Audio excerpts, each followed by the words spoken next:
Спасибо большое. Слава Украине! Ичкерин Маршо. Я хочу сказать всем вам, что сегодня очень важное событие. Сегодня происходит, знаете, мы забиваем еще один гвоздь в гроб этой Российской империи.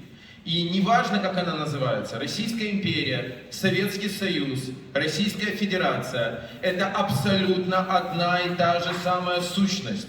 Это порабощение народов, это их угнетение с тем, чтобы в дальнейшем атаковать следующие народы, новый геноцид, и дальше опять, и дальше опять, и дальше опять. Посмотрите, только на наших с вами глазах за последние 25 лет Россия покорила Чечню, когда чеченский народ сражался невероятно мужественно, выиграл первую войну, но в результате второй войны покорила Чечню.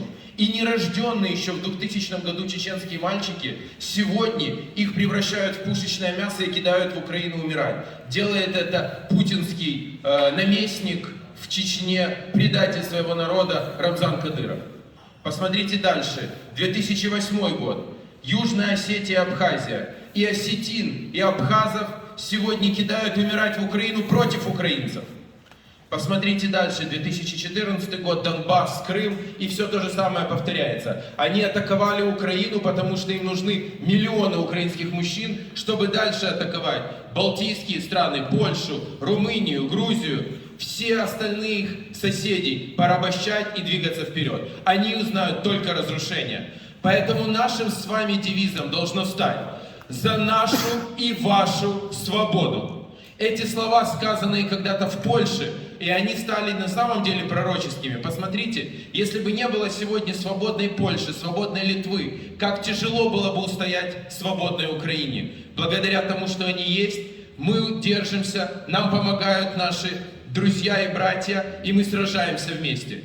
Дальше должна стать свободной Беларусь, потому что без нее это тоже невозможно. Ну а дальше свободным должен стать Кавказ.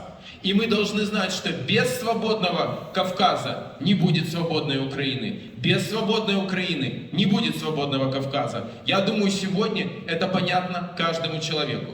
А значит, мы должны перейти к действию.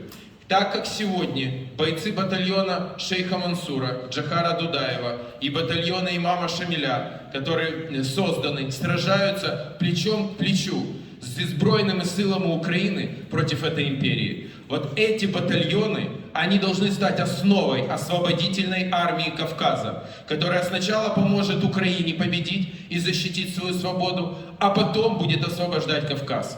Это очень важно. И я обращаюсь с призывом ко всем кавказцам, кто готов и хочет стать рядом с нами. Есть сегодня те батальоны, есть сегодня те организации, в рамках которых вы можете это сделать и защитить, и добиться своей свободы. Это очень важно. Я хочу сказать, что мне очень нравится идея Кавказского союза. Как вам построить свою жизнь, когда вы станете свободными, виднее только вам. Вы определитесь, как это должно быть. Но идея Кавказского союза как объединение кавказских народов, разделяющих общие ценности, и в первую очередь ценности свободы, мне кажется очень жизнеспособной, очень интересной. И Украина, которая в скором времени станет членом Европейского Союза, сможет стать на самом деле мостиком, связывающим Европейский Союз и тот Кавказский Союз, о котором сегодня вы говорите и который сегодня вы задумываете. Это очень важно.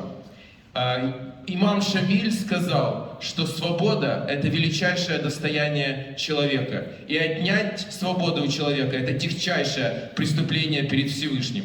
Я думаю, что это очень правильные слова. Это то, что объединяет нас с вами. Украинцев, как украинцы за свою свободу сражаются столетиями против все той же империи. Как кавказские народы сражаются за свою свободу столетиями против этой империи. Это нас сегодня с вами объединяет. И раз нам выпало на нашу долю это сделать, то мы обязаны это завершить.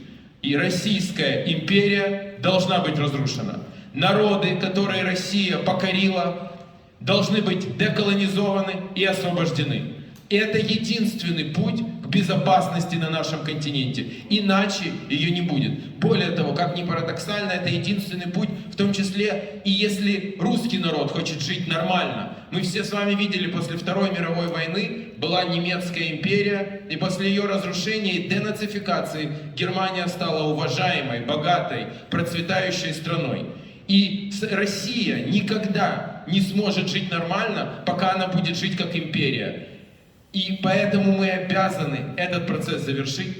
Я уверен, что деимпериализация России начнется с Кавказа. Я уверен, что деколонизация народов России начнется с кавказских народов. А впереди будут и другие: буряты, тувинцы, калмыки и все татары и остальные народы, которые сегодня покорены Россией. Они все смогут жить свободно, независимо, в процветании, а значит и в мире. И к этому мы с вами придем. Но придем мы только через одно: через нашу общую победу над общим врагом — Российской империей и путинским режимом.